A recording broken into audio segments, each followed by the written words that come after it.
The B-17 Lady Luck was dying over the North Sea. Flak had torn her starboard wing into a shredded metal lace, and the No. 3 engine bled a thick, oily smoke that smeared across the dawn sky like a dirty brushstroke. Inside, the metallic taste of fear was sharper than the cold. Pilot to crew, we're not making it home. Prepare to abandon aircraft. The order crackled in Sergeant Henry, Hank Cooper's headphones. Hank, the ball turret gunner, was already extracting himself from his plexiglass bubble in the belly of the fortress, a cramped, vulnerable wound he called home for 9 hours. His hands, numb in their gloves, fumbled with the harness. As he dragged himself up into the fuselage, his boot kicked his personal effects bag, spilling its meager contents onto the deck. A toothbrush, a damp letter from his girl, Annie, and the thing he always flew with, his astronomy notebook. It was a child's composition book, filled not with bomber specs or pin-ups, but with meticulous hand-drawn star charts, constellations, planets, nebulas. It was his peace, his sanity between the hell of flak and fighters. The plane shuddered violently. Go, go. The crew was a blur of parachutes and panic, tumbling out the rear hatch into the freezing void. Hank, last in line, shoved the notebook into his flight jacket, took a breath that tasted of fuel and fire, and jumped. The silence after the roar of the engines was deafening. Then came the wind and the cold that bit through layers like teeth. He pulled his ripcord. The chute bloomed with a comforting hump, and he swung beneath the white silk, a tiny pendulum between a gray sea and a gray sky. He hit the water hard. The cold was a physical blow, knocking the air from his lungs. He fought the chute lines, inflated his Mae West, and bobbed in the swells. The Lady Luck was gone, a smudge of smoke on the horizon.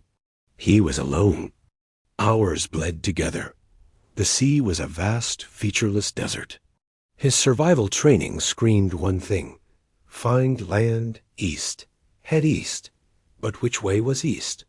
The overcast sky was a uniform sheet of dull white. No sun, no reference. Despair began to creep in, colder than the water. He was paddling aimlessly, strength ebbing. Then he remembered the weight in his jacket. The notebook. With fingers clumsy as sausages, he pulled it out.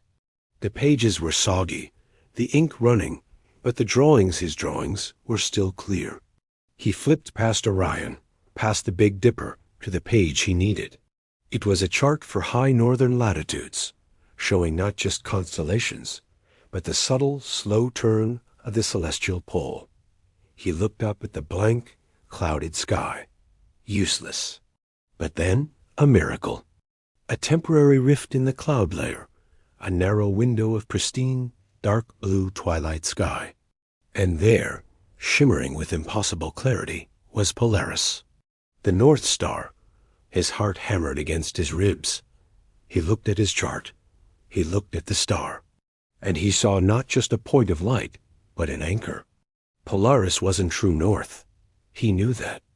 It had a slight offset, a polar distance that changed with time and place. On his pre-mission briefing chart, he'd noted the declination for their patrol sector. He'd even, in a moment of nerdy over-preparation, scribbled the magnetic variation. Hank Cooper, shivering and alone in the North Sea, began to do math in his head. He adjusted Polaris's position for the known offset. He factored in the estimated local magnetic variation from his briefing. He was not just finding north. He was calculating grid north, the precise directional reference on an all-eyed map. He oriented his soggy chart, aligning the now invisible constellations in his mind's eye with a single brilliant data point above him. He traced a line. If Polaris was there, then the coast of England, his salvation, had to be there. He started swimming with a new purpose, checking his heading every time the clouds parted for a few stolen seconds. He swam through a ghostly map only he could see, navigating by a star most men only used for wishful thinking. Just as his limbs turned to lead, and the cold became a welcoming sleep, A new shape emerged from the haze. Not a wave, but a solid, dark line. Land. He washed ashore on a rocky shingle in Norfolk, more dead than alive. A Home Guard patrol found him at first light, collapsed above the tide line, the salt-stained astronomy notebook still clutched in his hand.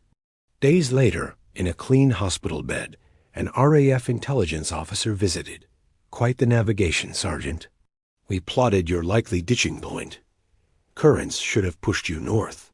You swam almost perfectly south-southeast, against the flow." "How?" Hank, weak but clear-eyed, pointed to the little notebook drying on his bedside table. "I had a better map."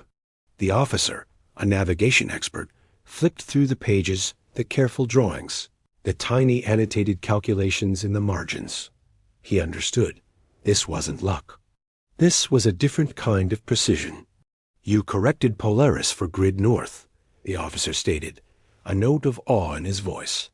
"In the water, under fire. Half frozen." Hank shrugged, a faint smile touching his lips. "Sir, where I'm from, West Texas, the sky's so big and empty, you learn to read it real careful. You learn that one true star is all you need to find your way home." They never put it in the official citation. But when Hank Cooper received the Distinguished Flying Cross for exceptional airmanship and tenacity, he knew what it was for. It wasn't for shooting down a plane. It was for using the ancient, silent language of the stars to write his own survival note on a vast and hostile sea.